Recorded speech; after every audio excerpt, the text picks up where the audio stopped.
দ্বিতীয়ত যে আমলটি চলবে তা হলো যে কোনো নেকামল, যে কোনো নেকামল। কারণ একটু আগে আমরা হাদিস শুনলাম যে নবী করিম সাল্লাল্লাহু আলাইহি ওয়াসাল্লাম বলেছেন, মা মিন আইয়ামিন আল আমালুস সালিহু ফিহিন্না আহাব্বু ইলাল্লাহ মিন হাযিহিল আইয়াম।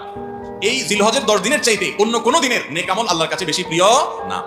মাস হিসাবে রমাদান সবচেয়ে সেরা, আর দিন হিসাবে খুচরা দিনগুলোর মধ্যে রমজানের বাইরে সবচেয়ে সেরা কোনটা?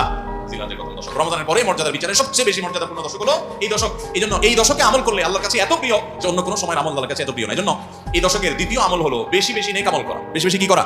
নেকামল করা। রুটিন যে নামাজগুলো আছে, কাজগুলো আছে, সেগুলো বিশেষ ইহতিমামের সাথে করা। অন্য সময় আপনি নামাজের টুকটাক গাফলতি করেন, কিন্তু এই দশকে মোটেই করবেন না। অন্য দশকে আপনার ফজরের জামাতে একটু মিস হয়, এই দশক মোটেই করবেন না। আগে থেকে ইহতিমাম থাকবে যে এই দশক কোনোভাবে ইবাদত থেকে আমি যেন দূরে না থাকি।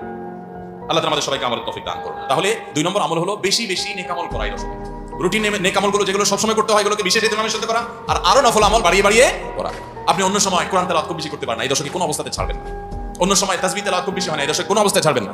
অন্য সময় নামাজে খুব বেশি খুশু ধরে রাখতে পারেন না, এই দশকে চ্যালেঞ্জ থাকবে যে ধীরস্থিরতার সাথে মনোযোগের সাথে নামাজ পড়ুন। এভাবে নেকামলের কসরত করতে থাকবেন। আল্লাহর প্রিয় পাত্র হওয়ার পথে আমরা এগিয়ে যেতে চাইলে এই 10টা দিন আমাদের জন্য বিরাট বড় একটা সুযোগ। আল্লাহ আমাদের সবাইকে তৌফিক দান করুন।